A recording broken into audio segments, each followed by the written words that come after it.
2 নং পুটিজানা ইউনিয়ন দ্বিবার্ষিক কর্মী সম্মেলনের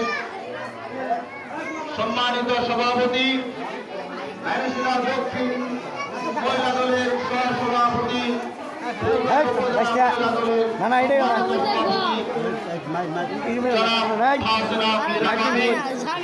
মঞ্চে উপবিষ্ট আছেন কর্মী সম্মেলনের প্রধান অতিথি প্রধান মেহমান বারবার নির্বাচিত ময়মনসিংহ দক্ষিণ জেলা বিএনপির যুগ্ম আহ্বায়ক উপজেলা বিএনপির সম্মানিত আহ্বায়ক 6.5 লক্ষ জনতার নয়নমণি গণমানুষের নেতা জনতা জনাব আখতার আলম মঞ্চে উপবিষ্ট আছেন ফুলবাড়ী উপজেলা বিএনপির দায়িত্বপ্রাপ্ত যুগ্ম আহ্বায়ক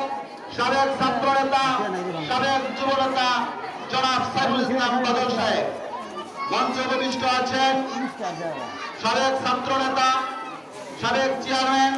ফুলবাড়ী উপজেলা বিএনপির দায়িত্বপ্রাপ্ত যুগ্ম আহ্বায়ক জনাব শাহিনুর মল্লিক জীবন সাহেব মঞ্চে উপবিষ্ট আছেন বাংলাদেশ জাতীয়তাবাদী ফুলবাড়ী উপজেলা আহ্বায়ক কমিটির অন্যতম যুগ্ম আহ্বায়ক জনাব জাকির হোসেন খান বাপ্পি ভাই সহ ফুলবাড়ী উপজেলা মহিলা দলের সম্মানিত সাধারণ সম্পাদক জনাবা তাসলিমা নাসরিন হেলেন সহ ফুলবাড়ী উপজেলার সকল অঙ্গ সহযোগী সংগঠনের নেতৃবৃন্দ পাশাপাশি 2 নং পুটিজানা ইউনিয়ন মহিলা দলের একাংশ এবং আমার রাজনৈতিক সহযোগিতাবৃন্দ আসসালামু আলাইকুম। আজকে আমাদের অনেকটাই ভালো লাগতেছে যে আমরা বিগত দিনে ফ্যাসিস্টদের আমলে আমরা কোনো আন্দোলন সংগ্রাম বা কোনো মিছিল মিটিং করতে গেলে তোমরা পুরুষ মানুষ সম্ভব পাই নাই। আজকে আমাদের এই 2 নং পুটিজানা ইউনিয়ন মহিলা দলের কর্মী সম্মেলনে হাজার হাজার মহিলা দলের নেতা কর্মী এসে প্রমাণ করে দিয়েছেন যে পুটিজানার মাটি জনতা আখতার আলম ভাউসারের ঘাটি পুটিজানার মাটি তারের শীষের ঘাটি পুটিজানার মাটি দেশনেত্রী বেগম খালেদা জিয়ার ঘাটি পুটিজানার মাটি তারুণ্যের অহংকার তারেক রহমানের ঘাটি। আমরা আগামী জাতীয় নির্বাচনে প্রমাণ করে দিলেন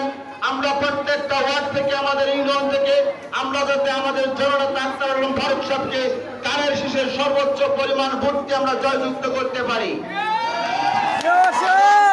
আজকে দুঃখের সাথে একটা কথা বলতে হয়, আমাদের এই পাঞ্জলা সরকারি প্রাথমিক বিদ্যালয় মাঠে প্রাঙ্গণে আমরা প্রোগ্রাম করতেছি। এই স্কুলে কোনো বহুতল ভবন নাই, আমাদের ছাত্র ছাত্রীদের লেখাপড়ার যথেষ্ট পরিমাণ এখানে ক্লাসরুমের ব্যবস্থা নাই। দক্ষিণ পাশে যে রুমটা যে বিল্ডিংটা দেখতেছেন ওটা পরিত্যক্ত।